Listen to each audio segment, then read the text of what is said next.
നമുക്ക് മുൻപത്തെ ഇൻസിഡന്റ് അറിയാത്തതുകൊണ്ട് നമ്മൾ പലപ്പോഴും ഇവിടെ ശരിയായിട്ടുള്ളവരെ തെറ്റുകാരെന്ന് തെറ്റിദ്ധരിക്കാറുണ്ട്. അതിന് അവരുടെ ഉദ്ദേശം അത് തന്നെയാണോ എന്ന് അറിയത്തില്ല. ഈ ബിഗ് ബോസ് ടീം ഇത് കാണുന്നുണ്ടെങ്കിൽ ഒന്ന് ശ്രദ്ധിക്കേണ്ട ആവശ്യം. പലരുടെയും ക്യാമറ സ്പേസ്, മറ്റു പലരും ചെയ്യുന്ന ഇമ്പോർട്ടൻ്റ് ആയിട്ടുള്ള ഇൻട്രസ്റ്റിംഗ് ആയിട്ടുള്ള കാര്യങ്ങൾ പലതും മിസ്സായിട്ട് ഇവർക്ക് താല്പര്യമുള്ളവരുടെ സ്ക്രീനാണ് അല്ലെങ്കിൽ താല്പര്യമുള്ളവരുടെ കോണ്ടന്റ് ആണ് കൂടുതൽ നമ്മൾ കാണുന്നത്. ഹലോ, ഇപ്പൊ ബിഗ് ബോസിൽ ഫാമിലി വീക്ക് നടക്കുന്നതുകൊണ്ട് തന്നെ വേറെ പ്രത്യേകിച്ച് കോണ്ടന്റ് ഒന്നും ഇല്ലാത്ത അവസ്ഥയാണ്. ഫാമിലി വരുന്നു, അവരുടെ സെന്റിമെന്റ്സ് അവർ വീട് ചുറ്റി കാണിക്കുന്നു, അവരോട് സംസാരിക്കുന്നു. അതൊക്കെ കൊണ്ട് ഈ ആഴ്ച മുന്നോട്ട് പോകാമെന്നായിരിക്കും ബിഗ് ബോസ് ടീം വിചാരിക്കുന്നത്. എന്തായാലും അത്ര രസമൊന്നും തോന്നാറില്ല. ഇനി നിങ്ങൾക്ക് ഇഷ്ടപ്പെടുന്നുണ്ടെങ്കിൽ നിങ്ങളൊന്ന് കമന്റ് ചെയ്യുക. എനിക്ക് പ്രത്യേകിച്ച് അതിനകത്തൊരു താല്പര്യം തോന്നാറില്ല. പലപ്പോഴും അത് ബോറിംഗ് ആയിട്ട് തോന്നുന്നുണ്ട്. ഈ ഫാമിലി വെയിറ്റ് ചെയ്തിരിക്കുന്നതുകൊണ്ട് തന്നെ മറ്റു കണ്ടന്റ് ഒന്നും ക്രിയേറ്റ് ആവാറില്ല. ഇന്നലെ വന്നത് ജിൻഡോയുടെയും നന്ദനയുടെയും ഫാമിലീസ് ആണ്. നന്ദനയുടെ ഫാമിലി ഇത്ര പെട്ടെന്ന് കൊണ്ടുവന്നത് എന്തിനാണെന്ന് എനിക്ക് മനസ്സിലാവുന്നില്ല. കാരണം നന്ദന വന്നിട്ട് അധികം ദിവസമായിട്ടില്ല compared to others. Nandana wild card entry ആയിരുന്നു.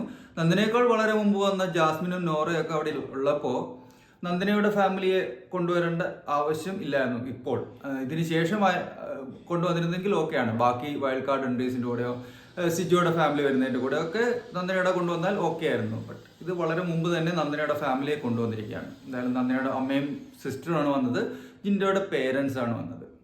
അപ്പോൾ ജിൻഡോ കരയത്തില്ല എന്നൊക്കെ പറഞ്ഞിട്ട് കരയുന്നുണ്ടായിരുന്നു. ഈ ഫാമിലി വരുന്നത് ഇത്തവണ ഒന്ന് മാറ്റി പിടിച്ചിരിക്കുകയാണ് ബിഗ് ബോസ്.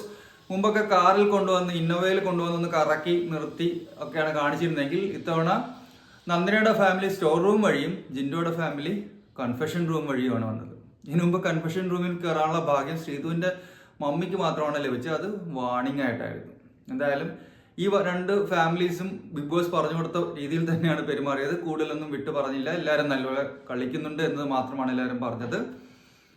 അതേസമയം ജിൻഡോയുടെ മമ്മി കുറച്ചുകൂടെ ഡീറ്റെയിൽ ആയിട്ട് ജിൻഡോയ്ക്ക് പറഞ്ഞു കൊടുത്തു. ഒറ്റയ്ക്ക് നിന്നാണ് കളിക്കുന്നത്, എല്ലാവരും മത്സരിക്കാനാണ് വന്നിരിക്കുന്നത്, നീ കളിക്കുന്നത് നല്ലതാണ്, നീ ഇതുപോലെ തന്നെ ഒറ്റയ്ക്ക് മുന്നോട്ട് പോകുക തുടങ്ങിയ കാര്യങ്ങളാണ് ജിൻഡോയുടെ മമ്മി പറഞ്ഞു കൊടുത്തത്. അതേസമയം നന്ദനയുടെ ഫാമിലി വന്നപ്പോൾ ജിൻഡോയും ജാസ്മിനും കൂടെ നല്ല രീതിയിലൊരു അടി ഉണ്ടായി, ഭയങ്കര ബഹളം ഉണ്ടായിരുന്നു. അപ്പോൾ ഈ ഹൗസ് മേറ്റ്സിന് അത് കണ്ട് ശീലമാണ്. പക്ഷെ പുതിയതായിട്ട് ഗസ്റ്റുകൾ വരുമ്പോൾ അവർക്ക് വളരെയധികം ബുദ്ധിമുട്ടുണ്ടാക്കിയിരിക്കണം ആ ഒരു ബഹളം കാണുമ്പോൾ. ആരായാലും ഒരു വീട്ടിലേക്ക് കയറി ചെല്ലുമ്പോൾ അവിടെ ഉള്ളവർ അടി ഉണ്ടാക്കുന്നത് കാണുമ്പോൾ ഒരു അരോചകമായിട്ട് ഫീൽ ചെയ്യാറുണ്ടല്ലോ. എന്തായാലും റസ്മിനാണ് അവരെ ആ സമയം റൂം കാണിക്കാൻ കൊണ്ടുപോയത്. റസ്മിൻ പറയുന്നുണ്ടായിരുന്നു അത് ക്യാമറ സ്പേസിന് വേണ്ടിയുള്ള അടിയാണ്, മൈൻഡ് ചെയ്യേണ്ട, ഇതൊക്കെ സാധാരണമാണ് എന്നൊക്കെ. എന്തായാലും ഈ ഫാമിലി വീക്കിൽ കോൺസെൻട്രേറ്റ് ചെയ്യുന്നുണ്ടായിരിക്കണം ഇപ്പോൾ വരുന്ന ടാസ്കുകൾ. ഈ ടിക്കറ്റ് ടു ഫിനാലെ TTFിലേക്കുള്ള ബോണസ് ടാസ്കുകളും വലിയ രസമൊന്നും ആയിട്ട് തോന്നുന്നില്ല. കാരണം ആദ്യം കുളിയായിരുന്നു, പിന്നെ പാത്രം കഴുകലായി, ഇപ്പോൾ തലയണ ഉണ്ടാക്കലായി. തലയണ ഉണ്ടാക്കാനും പ്രത്യേകിച്ച് തന്ത്രങ്ങളോ മറ്റു കാര്യങ്ങളോ ആവശ്യമുണ്ടെന്ന് തോന്നിയില്ല. ആ തന്ത്രങ്ങളില്ലാതെ തന്നെ തലയണ ഉണ്ടാക്കലായിരുന്നു പരിപാടി. തലയണ ഉണ്ടാക്കലിലും ഒരു ചെറിയ അടിക്ക് സ്കോപ്പിന് വേണ്ടി ബിഗ് ബോസ് സ്പെസിഫിക്കലി പറഞ്ഞു അതിൻ്റെ സൈസ് സെയിം ആയിരിക്കണം, ഒരു തലയണയുടെ സൈസിൽ തന്നെ ആയിരിക്കണം, എല്ലാം ഈവൻലി സ്പ്രെഡ് ആയിരിക്കണം, നല്ല രീതിയിൽ സ്റ്റിച്ച് ചെയ്തിരിക്കണം, ഇങ്ങനെയൊക്കെ പറഞ്ഞു. എന്തായാലും ജിൻഡോ ജഡ്ജായി കിട്ടിയ ചാൻസ് ഒട്ടും വിട്ടില്ല. ജിൻഡോ ടണൽ ടീമിന്റെ പില്ലോ എല്ലാം റിജക്റ്റ് ചെയ്തു. ടണൽ ടീമിൽ അപ്സരയും സിജോയായിരുന്നു തലയണ ഉണ്ടാക്കിയത്.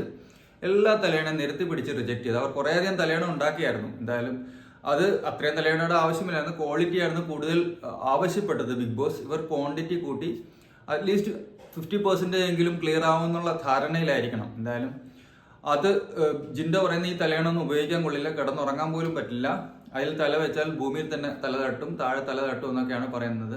അത്രയും ഇതിന്റെ ആവശ്യമില്ലായിരുന്നു. 1-2 തലയണെങ്കിലും ക്ലിയർ ചെയ്യാവുന്നേ ഉണ്ടായിരുന്നുള്ളൂ. അപ്പോൾ ജിൻഡോ അവിടെ കുറച്ച് ഓവർ സ്മാർട്ട് കളിച്ചാണ്. ആ ഓവർ സ്മാർട്ട് കളിക്കുള്ള പണി പിന്നീട് കിട്ടി. അഭിഷേകാണ് ജിൻഡോയുടെ ഡെൻ ടീമിന്റെ ചെക്ക് ചെയ്യാൻ വന്നത്. ഡെൻ ടീം 4 മാത്രമായിരുന്നു ഉണ്ടാക്കിയിരുന്നത്, ഒന്നും ക്ലിയർ ചെയ്തില്ല. ഇതിന്റെ പ്രതികാരമായിട്ടാണോ? കാരണം അഭിഷേകും സിജോയും നല്ലൊരു റാപ്പോ ഉള്ളതാണ്. ഇപ്പോൾ സിജോയുടെ ടീമിനെ റിജക്ട് ചെയ്തുകൊണ്ട് അഭിഷേക് അതിന് പകരമായിട്ട് ചെയ്തതാണോ അതോ ക്വാളിറ്റി റിയലി ഇല്ലാഞ്ഞിട്ടാണോ? എന്തായാലും അവിടെ അവരുടെയും റിജക്ട് ചെയ്തതോടെ അവർ രണ്ടുപേർക്കും 0 ആയി. ജയിച്ചത് നെസ്റ്റും പീപ്പിൾസ് ടീമാണ്. രണ്ടുപേരുടെയും ഓരോരോ തലയാണ് എന്തായാലും ഭാഗ്യത്തിന് ക്ലിയർ ആയി.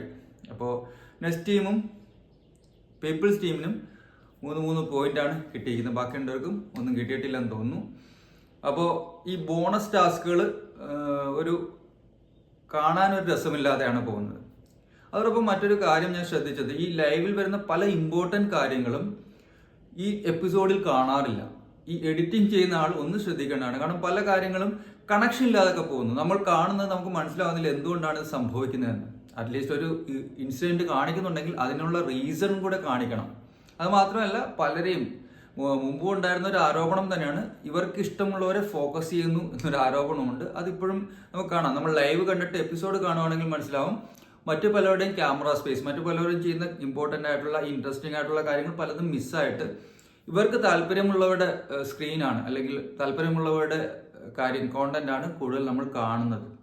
അത് ഇപ്പോഴുള്ള കുറച്ചായിട്ട് ഞാൻ ശ്രദ്ധിക്കുന്ന ഒരു കാര്യം, ഈ എഡിറ്റിംഗ് തീരെ ശരിയാവുന്നില്ല.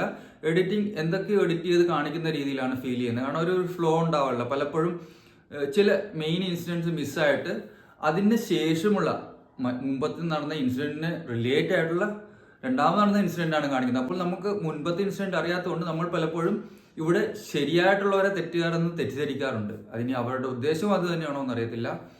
ഈ ബിഗ് ബോസ് ടീം ഇത് കാണുന്നുണ്ടെങ്കിൽ ഒന്ന് ശ്രദ്ധിക്കേണ്ട ആവശ്യമുണ്ട്. കാരണം ഇങ്ങനെ പ്രേക്ഷകനെ പറ്റിക്കുന്ന ഒരു ഫീലാണ് പലപ്പോഴും കിട്ടുന്നത്. കാരണം ശരിയായിട്ടുള്ള ഒരു പെർസ്പെക്റ്റീവ് നമുക്ക് കിട്ടത്തില്ല.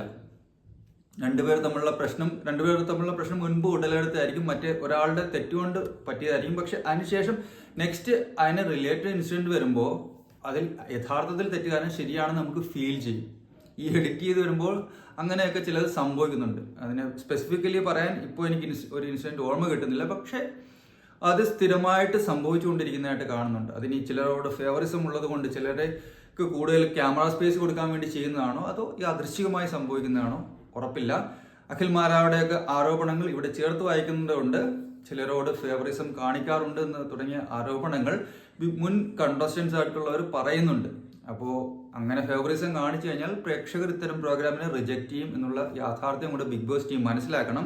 നിങ്ങൾ കാണിക്കുന്നുണ്ടെങ്കിൽ അത് സത്യസന്ധമായിട്ട് തന്നെ കാണിക്കുക, അല്ലെങ്കിൽ ജനങ്ങളും റിജക്റ്റ് ചെയ്യും. കാരണം ഒരു സ്ക്രിപ്റ്റഡ് പ്ലേ കാണാൻ ആർക്കും താല്പര്യമില്ല. ഒരു റിയാലിറ്റി ഷോ ആണെങ്കിൽ റിയാലിറ്റി തന്നെ ആയിരിക്കണം. ഇപ്പോൾ ഒരു ക്രിക്കറ്റ് മാച്ച് അല്ലെങ്കിൽ ഫുട്ബോൾ മാച്ച് ഫിക്സ്ഡ് ആണെന്ന് അറിയുമ്പോൾ പിന്നെ അത് കാണാൻ ആൾക്കാർക്ക് താല്പര്യം ഉണ്ടാകില്ല. നേരത്തെ തീരുമാനിച്ചുറപ്പിച്ച ഒരു റിസൾട്ടുള്ള ഒരു മാച്ച് ആരാണ് കാണുന്നത്? അത് കാണേണ്ട ആവശ്യമില്ല. അതല്ലെങ്കിൽ ഒരു സ്ക്രിപ്റ്റഡ് പ്ലേ ആയിരിക്കണം. അത് ഒരു സീരിയലോ സിനിമയോ ഒക്കെ ആണെങ്കിൽ ഓക്കെ. പക്ഷെ ഇതൊരു റിയാലിറ്റി ഷോ എന്ന് പറയുമ്പോൾ അവിടെ കാണിക്കുന്നത് റിയാലിറ്റി തന്നെ ആയിരിക്കണം. അതിൽ കാപ്പട്യം പാടില്ല. അപ്പം ഇനി അടുത്ത ഫാമിലി ആരൊക്കെയാണ് വരുന്നതെന്ന് അറിയില്ല. ഇന്നലെ ജാസ്മിൻ വളരെ പ്രതീക്ഷയോടാണ് ഇരുന്നത്. രാവിലത്തെ സോങ് കേട്ടപ്പോൾ ജാസ്മിൻ വിചാരിച്ച ജാസ്മിൻ്റെ ഫാമിലി ആയിരിക്കും വരുന്നതെന്നാണ്. അപ്പോൾ ഇവരുടെ ഫാമിലി വന്നപ്പോൾ കുറച്ചൊന്ന് ഡെസ്പായി. എങ്കിലും പിന്നെ അത് ജാസ്മിൻ്റെ പ്രത്യേകത എന്ന് വെച്ചാൽ ജാസ്മിൻ പെട്ടെന്ന് ബൗൺസ് ബാക്ക് ചെയ്യും, പെട്ടെന്ന് റിക്കവർ ആവും കാര്യങ്ങളിൽ നിന്ന്. അപ്പോൾ ജാസ്മിൻ റിക്കവർ ആയിട്ട് ജാസ്മിൻ ഇവരുമായിട്ടൊക്കെ മിങ്കിൾ ചെയ്യുന്നുണ്ടായിരുന്നു. അപ്പോൾ ഇന്നാരുടെ ഫാമിലിയാണ് വരുന്നതെന്ന് നമുക്ക് നോക്കാം. Thank you.